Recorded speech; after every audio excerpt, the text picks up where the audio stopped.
is our highest footfall, and just how bad is things in Middle Row with our footfall now. I think so. I think a bit more detail on that would be really helpful for us to see, if possible, please. I don't know if I'm stretching the point as far as footfall is concerned, but we have talked about a certain body, shall we say, coming into the town, and Martin's newsagent being a possible place for a banking hub, which would affect footfall in that area. Does anyone know where the powers that be have perhaps decided to site a banking hub?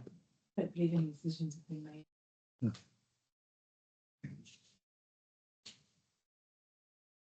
Thank you for that. Any more questions? No? Thank you for that report. We'll go on to the next part, the Priory House, which is Becky. I'm going to learn this time, and I'm not big enough for me to read, but it doesn't mean that I haven't got to switch so quickly. Okay, so in Lisa's absence, again, I'm more than happy to take any questions. You'll see this from this report that you know, we're doing what we can at Priory House in terms of it's closed, but we're still trying to function some elements of it around the events and the shop and the items that we are able to sell here in Grove House. The events themselves have gone well in terms of take and really popular, and also given us an idea of how we can work those events in future and have a bigger impact for those events by citing a Priory House stand next to a craft stand where the kids can do their craft, and there's a bit of a quieter area, but at the same time the carers and parents can grab a cuppa, you know, and sit there whilst their young people and children are kind of busy doing their activity, which has worked well. So as you can see, the team are forever trying to try and understand how else they can raise income, but also deliver a different element to those events. In terms of the refurbishments at Priory House, they are going on. They're doing as what we need in terms of the gift shop roof is being repaired. They have found some additional external works that are being recommended for us to undertake, but we haven't had full details of that. And our next meeting is tomorrow, which is a bit unfortunate for this meeting. So I can't provide you with any more information from this meeting, for this meeting, from the report that was submitted to yourselves.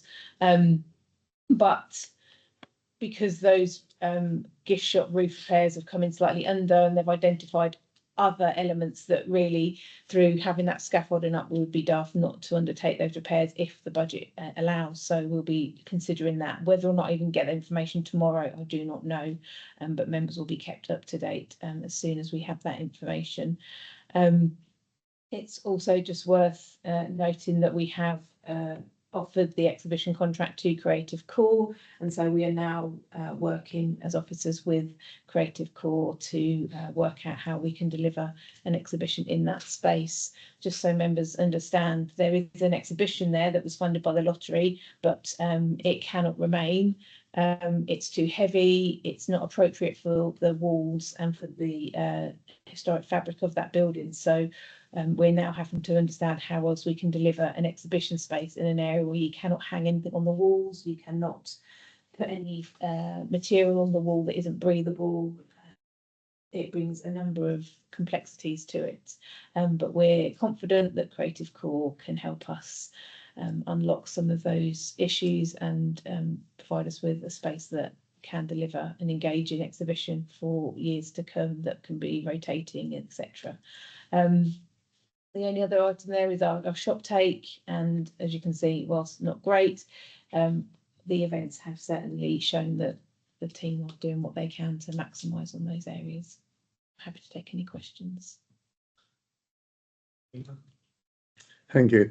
2.5 is extremely disappointing still. I understand, yes, the meeting is tomorrow, but we've obviously previously expressed our concern at the delay, and I'm just hoping that tomorrow they might be able to see some progress. I assume that it's the same person, shall we say, that is causing this delay. I wouldn't say it's a person. I would say it's a department at Central Bedfordshire. Okay. Council, that Well, if the department under a new leader. so planning a needing to really start from scratch with understanding how the application's been submitted and the way in which we're asking for permission, so their consent as a listed building. So there is, it's going to take time. They are working their way through the information that's being offered, but it's very complex. And these officers haven't been dealing with this building like the previous conservation officer had been doing for the last 15 plus years. So it's a tricky one. What I would say is that where we're able to, we know we're going to need stills, and we believe that one way or another they're going to be approving some stills at some point. So we're working with the contractor to get those designs in place, so then when we get yes you can, we've got the still ready to put in, rather than now we can go and get the design and etc etc. So we're trying to be as proactive as we possibly can without them breaking the law, because we're doing work to a building without having permission. So Thank you. Nick? Obviously from the exhibition, it sounds like you're going to end up with some sort of light show projected onto the walls. I think it's going to end But- up down the. And it depends on yeah. what the ceiling's like to The support. ceiling can it. take, the ceiling isn't the issue, it's the walls themselves that are the vulnerable element of that Yeah. room. So we are looking at, and what's coming across is more of a film. kind of- Yeah, I saw literally at the museum on Saturday, which was broadcast in Yeah, the and story it's of the more common. Victorian village, which I was Yeah. going to look at. So And obviously, you can change the exhibitions Yeah. much more easily. There's a cost to it that's much more than if you just did print media. Mm. But we do have all the research from a number of different exhibitions, which we hope to then be able to use and turn into a number of different exhibitions that could then be projected onto some of the walls that then remain in situ and safe. Thank you for that reply. We'll move on to events, which will be Gina. Good evening, Chair and members. The purpose of the report is for information and for members to approve the proposed events programme for 2026-27. Just starting off with St George's Day and Around the World, both events went really well. They received over 3,000 visitors on the day, and there was really positive feedback from SurveyMonkey, Facebook, and people who attended the event on the day. Stallholders, caterers, community groups, charities, and all performers reported that they enjoyed the day and valued the interactions from the visitors. The Dunsborough Classic Motor Rally, to date, we received over 220 vehicle entries. The event has now been sponsored by Reg Transfers, and similarly to last year, the event will consist of live music, performances with a range of children's activities, as listed under 3.1. 3.2, the lineup for Dunsborough Live is listed under 3.2, and the theme is Live Aid, celebrating the biggest artists from 1985, to link in with Dunsborough Town Council's 40th anniversary. Penrose Estate Agents is the sponsor for Dunsborough Live this year, and as part of their involvement, they will be attending the event. They're bringing along a climbing wall with the proceeds raised will be donated to the Mayor's charity. A new addition to this year's event is also an accessible viewing platform. 3.3 shows the complete list for the lineup for the Sunday concerts this year. This year's concerts will have the tea and coffee concession provided by Dunsborough Rotary Club and Friends of Priory House and Gardens. On to 3.5, plans for Party in the Park is going very well. The main stage has a showcase of live music from local groups and artists, including dance schools. As in previous year, Octave have been allocated a 1 hour slot, and they will be featuring a young local band called the Limestones. In addition, 2 performance slots have been given to the Calling Dunstable initiatives. And once again, Penrose are the sponsors for Party in the Park. They have sponsored the event, which has allowed us to bring in the big screen and the accessible viewing platform once again this year. 3.6, oh, just another note on Party in the Park. We have got Middle Row Markets joining us for the event, and there's over 20 stores coming over for Middle Row Markets. 3.6, Soapbox Derby. The good news today is actually the internal closing date for the Soapbox Derby, and we currently have 7 applicants. So 7 teams have registered, and we're very hopeful to receive another 3 to 4 teams. So we will be leaving the registration open. So onto that, we're adding on to the Soapbox Derby. There'll be stores, children's rides, catering stores, an outdoor bar, and we have got the big screen. So on the screen, you'll be able to see the race live. And we will be showing a Minecraft movie, which has already been licensed. There'll also be live entertainment and music on the day. Section 4, to mark the 80th anniversary of VE Day, Dunstable Town Council allocated £1,000 towards residents, community groups and charities to organise local street parties. 7 street parties took place between Saturday 3rd of May and Saturday 11th of May. All the organisers reported that they had a very good time. And lastly, on to section 5, members are asked to approve the proposed 2026-27 events programme as detailed in 5.2. This is to allow officers to make sure that the best entertainment and activities can all be secured early. The table does show the Soapbox Derby. However, there will be an evaluation which will be brought to committee in September. The provisional dates will allow us to identify the key infrastructures and secure those for next year's events. Thank you. I'd just like to say a big thank you to Gina and the team, because having attended the St George's Day celebrations and the Around the World event, it was absolutely superb. And I think that's echoed around from the members around the table that also did as well. So many congratulations on it. It's a lot of organisation, and I don't think people will realise, and none of us will, unless we're actually involved in it. But it really was a fantastic event, went so well, and you've got to be so adaptive for things on the day of how things change. But everyone had such a wonderful time, and it was great to see so many families enjoying it. So just wanted to pass on my thanks and congratulations to you and the team. It's wonderful. Thank you, Councillor. Nick? Do you want to go committee members first and then I'll come in afterwards? Nick. Okay. I'm trying to think what was this to say now. Oh, I know what I was going to say. Do you still need any introducers for the bands this year? Yes, please. So I don't. happy to send out an email just to see which members are available for all of the Sunday concerts this year. Yeah. Thank you. On the Soapbox Derby, if nobody else can put, is 7 teams enough to make it worthwhile?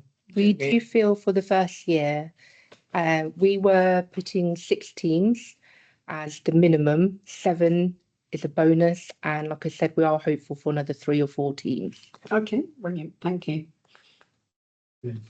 Just on the Soapbox Derby, is there any chance of some kind of timeline of what's happening when during the day? Because I've had people ask me, you know, we can't come for the whole thing, but we'd like to come for to plan their day. So if we could have some kind of indication of what time those races will start to be, then at least people will be able to plan ahead a little bit. No, definitely. I think with the entries coming through now, that's definitely helped with the timeline. So we can definitely start that and hopefully get that penciled in. Thank you. Thank you. Back in December, I asked about a potential audit of our events in terms of sort of the attendance of each event and how much we spend on each event, and an assessment of what groups are most represented in each event. Is that still in progress?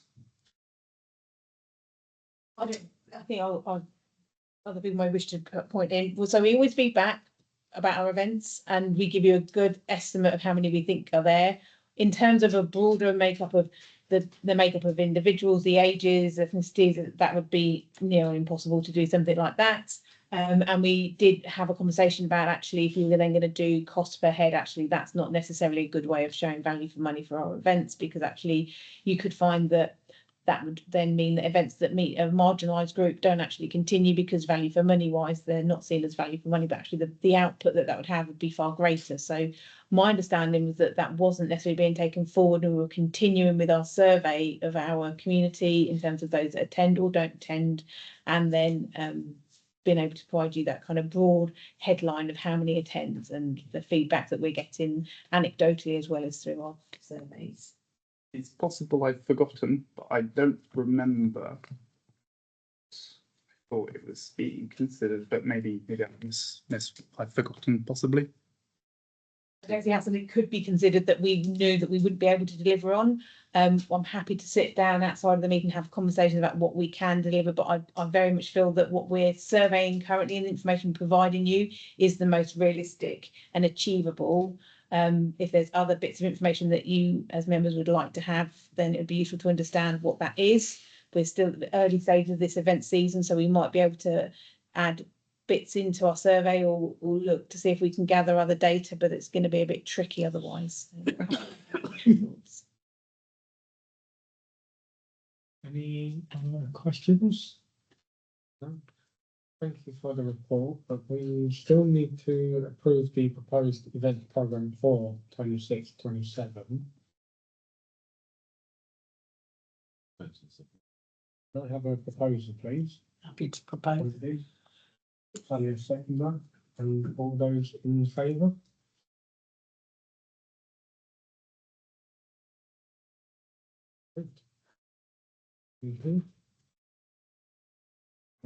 The next item of the agenda will be Grove Corner and community engagement, which will be.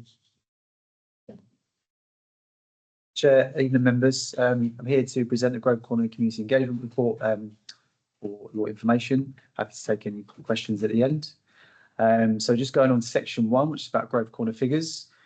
Grove Corner received 323 visits from young people between February and May this year. Grove Corner was closed on Friday 18th of April, Monday the 21st of April, Monday the 5th of May due to bank holidays. You can see underneath the visits from the previous year. Onto 1.2, the Pokemon Club received 212 visits from young people between February and May as well. And Pokemon was closed for 3 sessions due to the school holidays. And again, you can see the visits from last year under that. Just to go on to kind of youth engagement, officers are aware that both sessions are quieter than last year. However, since April 2024, the detached team have been delivering an additional 9 hours per week of youth work in Dunstable East. Therefore, despite the sessions in Grove Corner being quieter, this could be due to more young people now being able to access sessions at their preferred option. Some young people do prefer centre-based youth work, some prefer detached. So having those 2 opportunities for young people to access is a really good thing. And so it just gives them that choice. And we continue to promote both sessions, whether it's detached or centre-based, via different platforms. This could be word of mouth, visiting schools, on the website, through WhatsApp broadcasts, and obviously during detached sessions while we're going out and about and speaking with young people. Officers are planning to do some assemblies in the coming weeks at different schools within town to promote all sessions we've got coming up the next few weeks and over the summer holidays. Just to go on to 2.3, officers have also been running some consultations with young people who do attend the sessions. The sessions for those aged 8 to 13 at Pokemon and 10 to 13 at juniors are currently the busiest and most popular sessions. And officers are speaking to young people that are aged 13 plus who attend Grove Corner and have been told by young people that they enjoy the facilities available, find the centre accessible, and it caters for their needs. I'm just going to move on to the detached youth work on section 3. So between the 8th of February and 7th of May, officers have delivered 21 detached activities and engagement sessions across Dunstable. That excludes Dunstable East. These areas include Brewers Hill Recreation Ground, Mayfield Shops, Bennett's Memorial Recreation Ground, Mentmore Recreation Ground, Ellen's Cross, Ashton Square and the Podrum. And then since the 8th of February and 7th of May, officers continue to deliver the 9 hours per week detached youth work in Dunstable East. Officers are currently working 3 hours per week in the Dunstable Centre and continue to visit Ridgeway Avenue, Whiteland Retail Park, Kingsborough Recreation Ground, Grove Skate Park and Peter Newton Recreation Ground as well. And then between the 8th of February and 7th of May, officers have engaged with 888 young people by head count. 565 of these young people have been in Dunstable East, and the remaining 323 have been in the rest of the town. Therefore, it's worth noting that the youth team have had 1,423 interactions with young people between the 8th of February and 7th of May through both centre-based youth work and detached youth work. Just go on to the next section. So just going to go to 3.7. It's just important for members to consider that the detached youth work is currently only externally funded until the end of March 2026. Officers will be commencing discussions with Central Beds Council before the summer break to discuss continuation of funding. However, even if Central Beds Council funding continues, this only funds 2 nights a week. As part of the budget setting process, members will need to decide what level, if any, of detached youth work they would like to see from the Town Council. To go on to school engagement. So officers have facilitated in a couple of litter picks recently. Just noting that the schools involved have been the Vale Academy and Beecroft Academy. There are also some plans to do some litter picks with Ardley Hill Academy as well next few weeks. On to section 5, which is community engagement. Officers continue to plan summer activities for those aged 10 and under. Officers will facilitate the activities which are detailed below throughout the summer holidays. And officers have picked the above locations based on knowing the footfall of each location and through experience and consultation with those who've attended the summer activities programme in previous years. I'm just going to move on to section 6, Bennett Splash Cafe and Community Hub. So the hub has 8 organised activities between the 1st of March and 30th of April this year. These activities have included various home activities, the Chatty Cafe scheme, and the 55s Breakfast Club. And then between the 1st of March and 30th of April, there have also been 4 hires using the space. You can see the kind of financial comparison from last year for February, March and April. And then 6.4, due to an unexpected warm weather, officers were able to facilitate a soft launch of the splash park recently. The splash park then officially reopened on Monday, the 5th of May. Over the next 3 months, officers plan to carry out some consultation with those who use the splash park and the cafe, and officers will work to set up a friends group, create a litter pick scheme over the peak season, especially during the summer holidays, and look at funding opportunities to facilitate further community projects and ensure summer operates as smoothly as possible. And to 6.6, repairs to the fire damage sustained to the cafe has commenced today. This won't affect the running of either the cafe or the splash park, and officers have already, but will continue to make the public aware that these works will be taking place. On to section 7. So the Dunstable Community Lottery was launched at the annual council meeting on the 19th of May and has been promoted on social media, Talk of the Town and website. At the time this was written, there were 16 good causes that had been signed up, with 33 players with 81 tickets sold, so far generating £2,106 for good causes and a central fund. Officers will continue to promote the community and to the community and voluntary sector to get good causes signed up and to the wider public to buy tickets. Although largely this is for the good causes to promote. That's it from me. Happy to take any questions. Any questions? Sorry, I just wanted to ask on the splash park. I know there's a technical problem this week. Was that down to equipment or some other reason? So there's a couple of chemicals that we use. So chlorine, sulfuric acid. We've been having some issues with the sulfuric acid, if I can say it, and it was draining very quickly. We've been working with the external company we use. As soon as we found out, we had to order a new load, but it made the levels of the water unsafe to use. Right. So, and having the right balance makes it safe for the public to use. So unfortunately, we had to take measures to close to ensure the safety of the public. And over the weekend we worked really hard to try and get it open as quickly as possible. So it's reopened today, thankfully. We will keep an eye on that and be working with the external company going forward. Just hopefully it works out. Okay. Thank you. Yeah, at the council of surgery last week, we had a resident come to see us about a number of matters, but one part of the conversation was, and some positive feedback, is that she uses your home education services at the cafe, and she just wanted to really say thank you, because it's made a huge difference to both her and her young children in how they engage inside and outside of that arena, and she just wanted to make sure that that was passed on. And that was the first thing that I was going to say to you. And the community lottery, I mentioned to Becky earlier, it might be a good opportunity to get some of the signed up organisations to consider the purchasing of vouchers, and using an opportunity, if they're holding a raffle or anything, to actually purchase a voucher for £10, knowing that you're going to get £5 of it back. The person buying your tickets is supporting your charity, so actually you're getting your money back that way as well. But it might be a way of generating more interest in people taking up that opportunity if they get a free set of lottery tickets to start off with. So it's just an opportunity to share that. Thank you. Like Liz, passing on good news about good feedback on the Breakfast Club.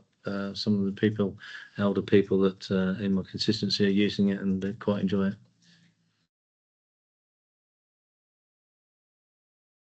The next row up, then there will be older people's services, also presented by Jack. So just to present older people's services report for information, again, happy to take any questions at the end. So section 1, Good Companions Club. So the Good Companions Club currently has 22 members. The group have enjoyed several activities since the last report. This has included an Easter party with live music, a VE Day theme party with live entertainment, and the group have also been bowling and have had different talks, for example, eye healthcare, and taken part in music bingo. Onto section 2, so the Lunch Bunch, which was previously at Creasy Park and is now at Priory View, obviously has now moved venue, and therefore the group have renamed themselves the Lunch Bunch. There have been some teething issues since the group has moved venue. The week prior to the Lunch Club starting, the catering company that Priory View had liaised with pulled out at the last minute due to staffing changes. Therefore, officers contacted many catering companies to resolve the issue. During the interim period, Cafe Nostalgia, which is obviously Dunstable based, kindly agreed to support the catering, and therefore throughout April they catered and delivered the food weekly. And then a new catering company, CR Catering, began to cater for the group from Wednesday, the 14th of May. Some of the existing Lunch Club members have found the transition and change difficult, and therefore during the first few weeks, officers have been working hard to support members to feel comfortable in their new setting. Due to the issues with catering, it's meant there has been a delay in officers being able to start new members and work through the current waiting list. Officers in June will slowly begin to start new members to join the group. There's currently an existing waiting list of 20 people, so officers have been contacting those on the waiting list to offer spaces. And then since moving venue, residents from Priory View have also begun to complete applications to join the Lunch Club. Therefore, officers have been speaking to Priory View staff to explore if there's a need for Priory View to run their own lunch club on a different day of the week. This is in the early stages of discussion. The youth and community team would not have capacity to run an additional lunch club per week, however, could support Priory View in the initial setup of the lunch club that Priory View facilitates, should this be something they wish to pursue. Just to move on to section 3, which is the over 55s Breakfast Club. This continues to be popular. Those attending have expressed verbally that they enjoy the variety of options available and have found the group a space to socialise with others, make new friends, and take part in a variety of activities, including different speakers to give them information or take part in activities. Section 4, Rock and Roll. Again, officers are currently planning to facilitate up to 4 rock and roll events before the end of March 26. Officers are currently planning a rock and roll event, and tickets will be advertised on sale once the details are finalised. The Big Lunch in section 5, officers released tickets for the Big Lunch on the 14th of April. Within 5 hours, all 175 tickets were allocated. There is now a waiting list of 36 people for the event. Officers are currently exploring whether there is a way to increase the event to accommodate the waiting list. And then on section 6, which is a food club. Officers are currently in the process of setting up a monthly food club. The aim of this club will be for officers to support people aged 55 plus to take part in a monthly meetup at different restaurants, with the overall aim of volunteers taking over facilitation of this group. I think that's, oh no, just one more. And section 7 is coffee mornings. Officers will be resuming running monthly coffee mornings / afternoons from June. These will run in different locations within the town each month. And the team are exploring if they can recruit volunteers to take over the running of the monthly coffee mornings. And officers would support those volunteers once recruited and would work with them to develop coffee mornings before taking a step back and equipping volunteers to run the sessions fully. That's everything from me. Any questions?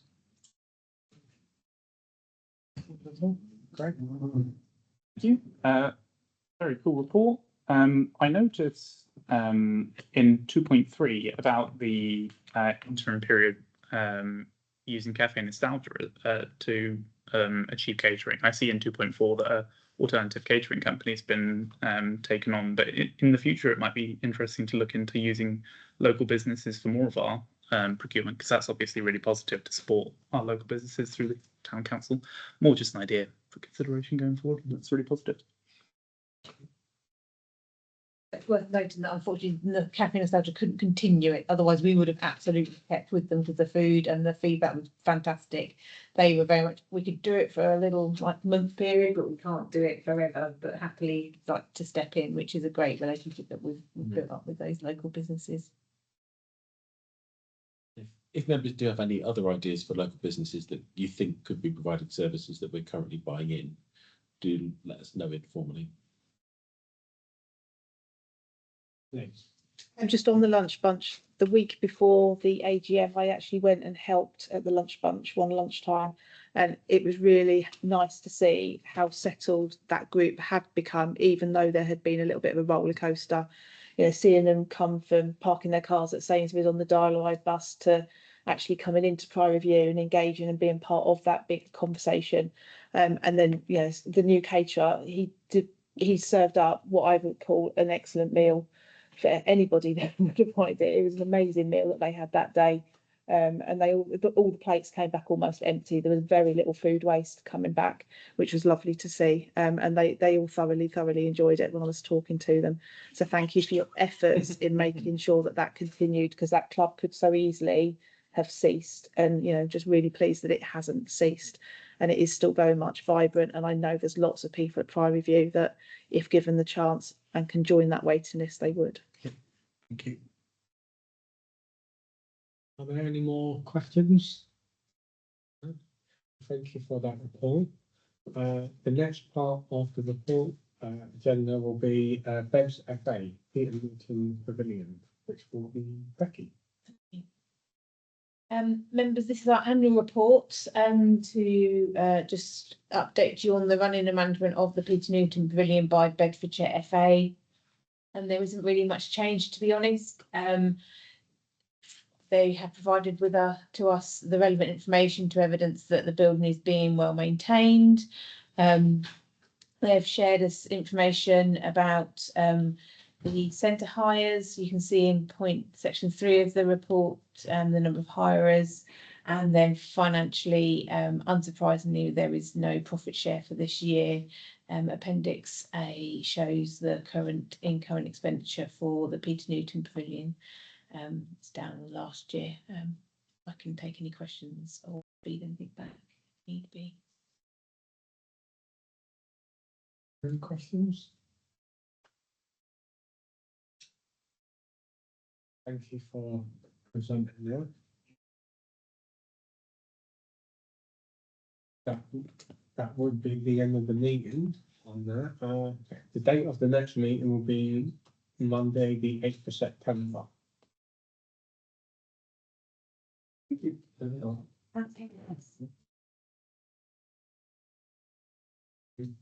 got something else. Did you have outside bodies, or have they just made that up, that like sheds and No reports today, no. There wasn't anything listed. There normally would be, yeah. Yeah. Got a report from anyone? Most, it's not this committee, is it? It's men in sheds. Sheds, Hospice at home goes to F&GP. health I think. Full. I'm not on it. Just to give me the later one. On it anymore. In those specific one. I suppose if any members have any from groups they represent us on that are relevant to community services, it'd help to informally let members know. Most of those groups are FGP. Scouts is almost separate, but I forget when that is. They do it on the last one. Okay. The next date of the meeting will be Monday, the 8th of September at 7 o'clock.